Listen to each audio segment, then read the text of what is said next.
Assalamualaikum warahmatullahi wabarakatuh.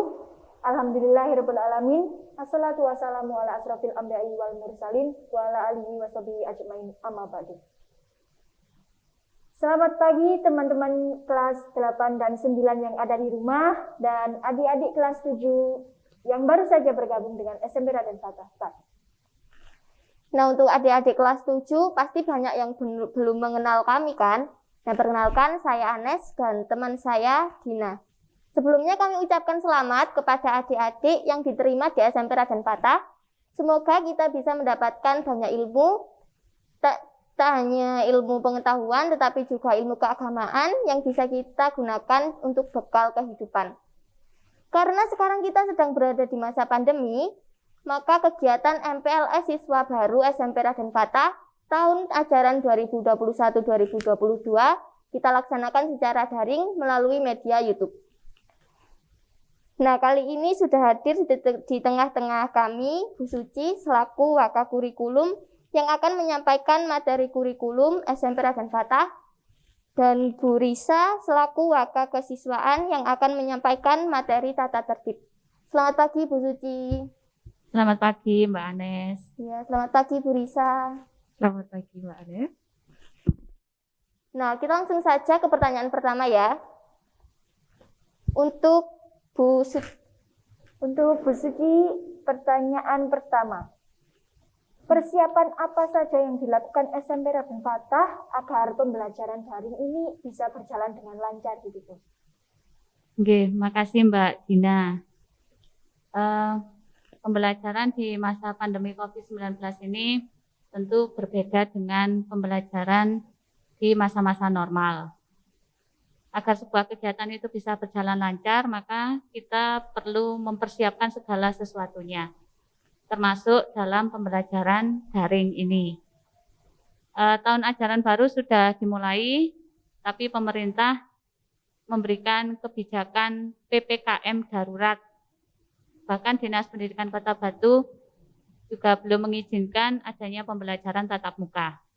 Maka pembelajaran pun dilakukan secara daring atau online. Nah, dalam pembelajaran model daring ini, SMP Raden Fatah sudah mempersiapkan beberapa hal. Yang pertama, terkait dengan kurikulumnya. Kurikulum yang kita siapkan adalah kurikulum yang digunakan secara khusus untuk masa pandemi COVID. Kemudian yang kedua, mempersiapkan media belajarnya. Media belajarnya nanti kita akan melakukan pembelajaran melalui WhatsApp, melalui Google Form, melalui YouTube, dan juga pemberian LK atau lembar kerja. Nah, kita juga nanti akan merancang pembelajaran dengan media yang baru yaitu media Telegram. Gitu. Nah, selanjutnya ini Bu, kan kita sekarang sedang berada di masa pandemi, jadi kita daring. Ya, betul. Nah, apakah kurikulum yang digunakan saat pembelajaran offline yang dulu dengan pembelajaran online yang sekarang itu sama kurikulumnya? Oh iya, kurikulum yang digunakan pada saat pembelajaran offline dan online itu agak berbeda. Perbedaannya pada muatan materinya. Kalau pada pembelajaran offline itu materinya cukup padat, sedangkan pada pembelajaran daring atau online ini materinya sedikit dikurangi. Karena pembelajaran daring itu tidak bisa kita lakukan full, kita punya keterbatasan waktu, jadi ada materi-materi khusus untuk masa pandemi. Selanjutnya pertanyaannya, bagaimana prosedur dalam pengumpulan tugas harian siswa gitu? Iya, pembelajaran di SMP Raden Fatah secara daring itu nanti memberikan penugasan kepada siswa. Nah, tentang prosedur pengumpulan tugas dari anak-anak, yang mengumpulkan tugas ke sekolah itu adalah wali murid. Sehingga peran orang tua itu sangat penting di dalam mendampingi anak-anak untuk pembelajaran ini dan penyelesaian tugas ini. Nah, setiap seminggu sekali biasanya wali murid itu diundang ke sekolah untuk mengumpulkan tugas. Nah, sebaiknya sebelum datang ke sekolah, tugas dari anak-anak itu oleh orang tua dicek dulu, sudah lengkap atau belum, gitu. Sehingga nanti ketika disampaikan kepada wali kelas pun ngecek, tidak ada miskomunikasi. Loh, anakku wis ngumpulno iki kok jare durung. Nah, supaya tidak terjadi hal-hal seperti itu. Nah, pengumpulan tugas ini juga penting karena ini menjadi bagian dari penilaian dalam satu semester. Kalau sampai ada tugas mereka yang kosong, maka ada pemenuhan tugas yang tidak terpenuhi, ini akan sangat berpengaruh terhadap nilai anak-anak. Nilai anak-anak jadinya tidak maksimal karena ada tugas yang kosong itu. Ya, selanjutnya ini Bu, bagaimana kurikulum mencanangkan kegiatan keaswajaan di SMP Raden Fatah? Iya, kita tahu sekolah kita adalah sekolah NU ya. Sekolah NU berlandaskan Ahlus Sunnah wal Jamaah An-Nahdiyah. Ahlus Sunnah wal Jamaah An-Nahdiyah. Nah, untuk program-program keaswajaan, yang pertama program aswaja itu masuk di dalam kurikulum menjadi mata pelajaran tersendiri, yaitu mata pelajaran aswaja. Kemudian program yang lain yang dilaksanakan di sekolah, kita mengawali pembelajaran itu dengan baca tulis Quran. Baca tulis Quran dengan menggunakan metode tilawati.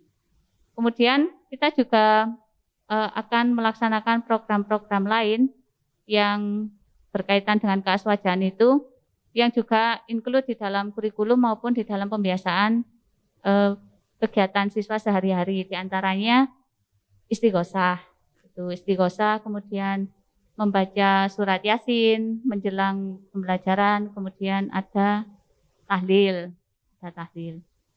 Itu kita berikan kepada siswa agar menjadi kebiasaan mereka sehari-hari. Kemudian nanti kita juga sudah menyiapkan tentang furudul aini. Furudul aini itu di dalamnya berisi tuntunan dan juga tagihan bagi siswa yang berkaitan dengan kegiatan keagamaan. Tapi ini untuk yang kelas 7 masih belum dicetak ya bukunya, tapi yang kelas 8 dan 9 insya Allah sudah bisa disiapkan. Nah, itu nanti ada semacam program yang harus diselesaikan oleh siswa. Misalnya wudu, gitu. Wudu, mereka harus benar wudunya dan itu ditaskhih oleh guru agama. Sehingga kalau mereka sudah menyelesaikan tugas tentang agama itu, maka di dalamnya nanti ada tanda tangan dari gurunya. Dan itu terprogram mulai kelas 7, 8 sampai kelas 9. Gitu. Sehingga harapannya nanti ketika anak-anak itu sudah keluar dari SMP Raden Fatah, mereka benar-benar bisa menerapkan materi keagamaan itu dalam kehidupan mereka sehari-hari sesuai dengan apa yang kita ajarkan berlandaskan Ahlus Sunnah wal Jamaah itu. Nah, selanjutnya ini Bu, bagaimana cara memantau siswa agar tata tertib selama pembelajaran daring tetap berjalan dengan lancar untuk Bu Risa? Baik, terima kasih ya. Ini masuk langsung tatib ya. Jadi sebelum masuk di tatib, saya akan menjelaskan dulu kalau misalnya di dalam masa pandemi ini program di kesiswaan itu memang harus bersinergi dengan kurikulum. Jadi ketika kita pembiasaannya dulu di sekolah bisa kita pantau, misalnya salat zuhur berjamaah, kemudian ada istighosah, ada pekan santri ya. Jadi tiap hari Sabtu itu kita selalu membiasakan anak-anak memakai sarung, memakai baju koko takwa. Itu di sana kita cuma ada pembelajaran istighosah, Yasin, dan mengaji. Kajiannya itu ada Bul Taklim Muta'alim yang sekarang bisa diakses di ATV ya, yang diasuh oleh Kiai Haji Hasyim Sirajuddin. Jadi hal yang seperti itu sekarang di kesiswaan tidak bisa berdiri sendiri, harus include dengan kurikulum. Nah, yang ditanyakan tadi tentang tata tertib, memang sangat sulit sekali ya Mbak ya. Kalau di rumah teman-teman kalian biasanya set alarm jam 6:30 bangun, absen, tidur lagi ya kan, jujur.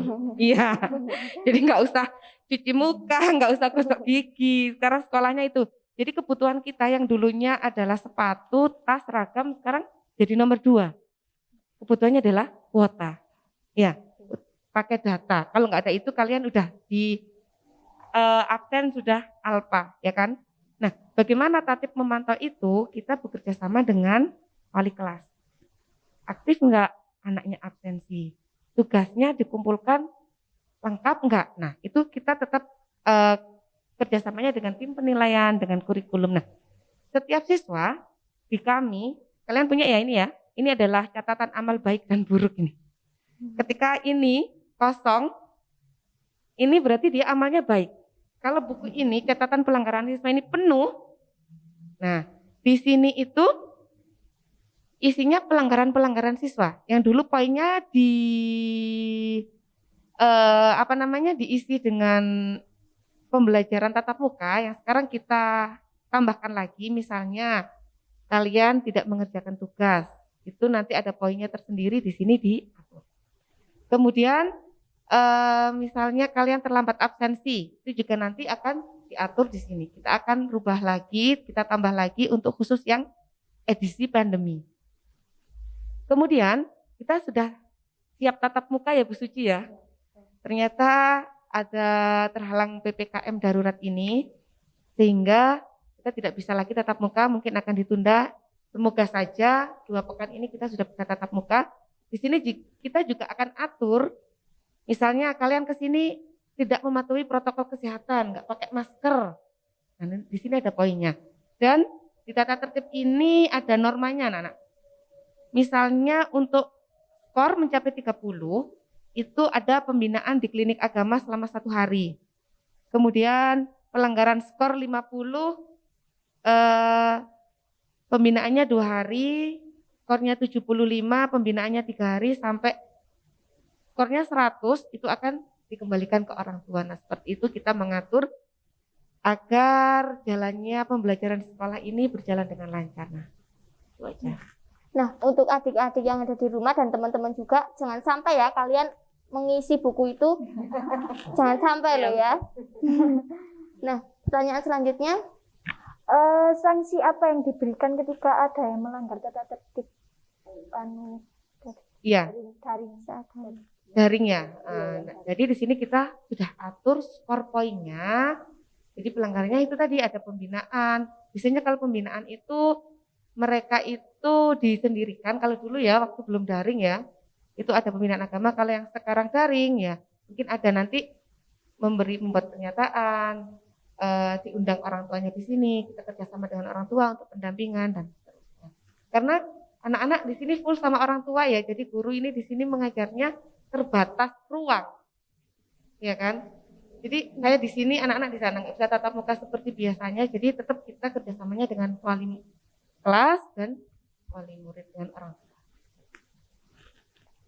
Nah, kemudian di SMP Raden Fata pastinya kan ada ekstrakurikuler ya Bu. Nah, ekstrakurikuler dan kegiatan non akademik apa yang dimiliki sama SMP Raden Fata ini? Iya. Sebenarnya banyak program yang dicanangkan oleh SMP Raden Fata tentang kegiatan ekstrakurikuler ya. Ekstrakurikuler itu terbagi menjadi beberapa bidang. Dulu pada saat sebelum masa pandemi, sebelum adanya daring, ada 5 bidang. Yang pertama bidang akademik. Bidang akademik itu kegiatan ekstranya adalah pembinaan Olimpiade Matematika, Olimpiade IPA, dan Olimpiade IPS. Kemudian kegiatan kesenian. Kegiatan kesenian itu kita punya gamelan, kemudian ada drum band, dan gamelan sendiri. Kalau gamelan itu gabungan antara drum band dan gamelan. Gitu. Kemudian ada juga yang musik. Kemudian di bidang olahraga kita punya ekstrakurikuler voli, futsal ya, bisa ya. Futsal, kemudian apa dulu? Tenis meja. Kemudian di bidang lain ada pramuka.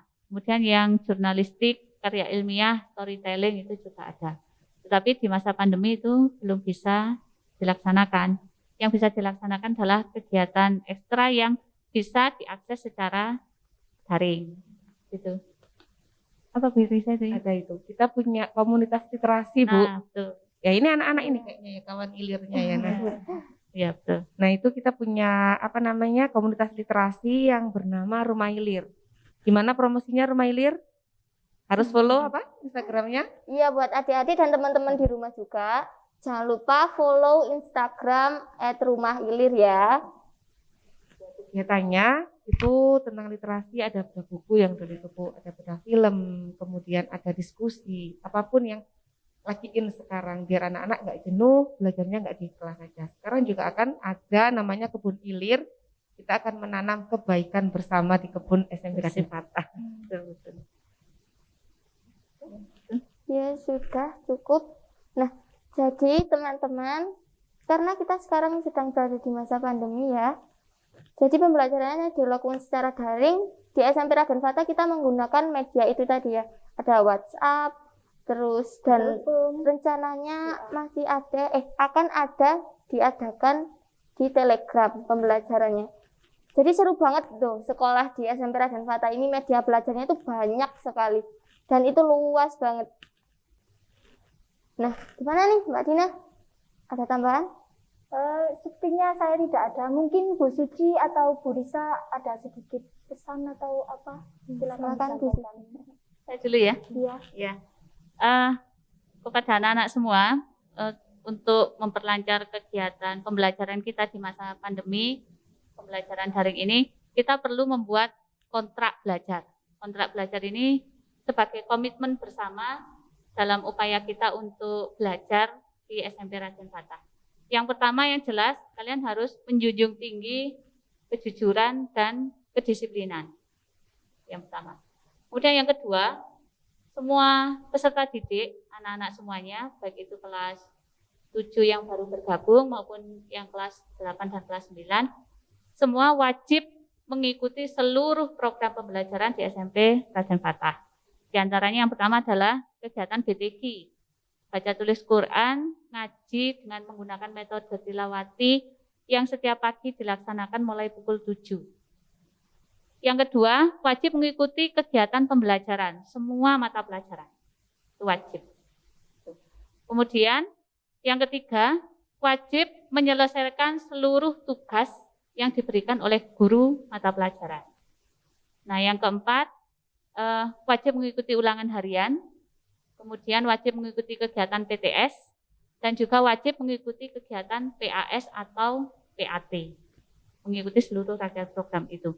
Nah, hal-hal yang perlu disiapkan oleh anak-anak untuk mengikuti pembelajaran itu, yang pertama jelas kalian harus punya minimal HP atau Android. Kemudian harus ada kuota internetnya, harus ada. Kemudian yang ketiga, menginstal aplikasi yang dibutuhkan, diantaranya aplikasi WA atau WPS, atau mungkin aplikasi Chrome atau browser bawaan lain dari HP. Kemudian yang berikutnya memiliki akun Google atau Gmail aktif, itu harus punya itu. Nah, kemudian yang perlu saya tekankan adalah anak-anak peserta didik semuanya harus mengedepankan adab dan akhlakul karimah. Karena di situasi pandemi seperti ini kita berhubungan dengan guru atau sesama teman siswa yang lain dengan menggunakan WA atau lain-lain, media lain itu. Tetapi adab dalam menyampaikan pesan atau menyampaikan apapun kepada guru harus dengan adab yang baik, dengan sopan santun yang baik pula. Gitu. Kemudian penyelesaian tugas itu wajib dikumpulkan sesuai dengan jadwal yang ditentukan. Harus sesuai dengan jadwal. Nah, penilaian itu nanti ada bobotnya. tugas itu bobotnya 30%, kemudian UH itu ulangan harian 20%, PTS 20%, PAS atau PAT itu juga 20%, dan ketepatan waktu dalam mengumpulkan tugas itu bobotnya 10%. Nah, ini harus diketahui dan ini harus jadi pegangan kalian. Kalau perlu dicatat di halaman paling depan bagian buku tulis itu, ini komitmen saya selama belajar di SMP Raden Fatah, harus mengikuti semua rangkaian program itu. Gitu. Terima kasih. Ada tambahan mungkin dari Bu Risa? Ya. Kalau Bu Suci tadi sudah menyampaikan bahwa ketika belajar di depan ini sudah ada kontraknya. Kalau saya itu enggak hanya di depan aja. Dari depan sampai awal, kalau kalian sudah masuk di SMP Raden Fatah, menjadi siswa SMP Raden Fatah, yang pertama adalah sikap kalian ketika di luar. Jadi jangan sampai nanti yang masih sekolah ataupun yang baru sekolah ini dan yang sudah harapannya sudah lulus ya, dari segi model rambutnya, kemudian dari cara berpakaiannya, sikap-sikap yang lain yang tidak sepantasnya dilakukan oleh siswa. Jadi itu sikapnya. Kemudian kalau kemana-mana itu berarti sekarang kita sudah di masa pandemi, patuhi protokol kesehatan. Kadang kalau ke sekolah maskernya dikantongin, kemudian dipakainya di depan. Nah, karena kita saling menjaga ya anak-anak ya, biar tidak terlalu lama kita berada di masa seperti ini, biar kita kembali ke yang lalu. Mari kita sama-sama menjaga dan patuhi orang tua, karena yang di rumah sekarang yang membantu belajar kalian orang tua ya. Itu aja Bu Suci, Mbak. Sekarang kalian harus tetap stay di rumah dan jaga kesehatan. Keluar kalau ada perlu aja ya teman-teman. Dan jangan lupa cuci tangan, pakai masker, dan jaga jarak. Sekian dari saya, terima kasih. Wassalamualaikum warahmatullahi wabarakatuh.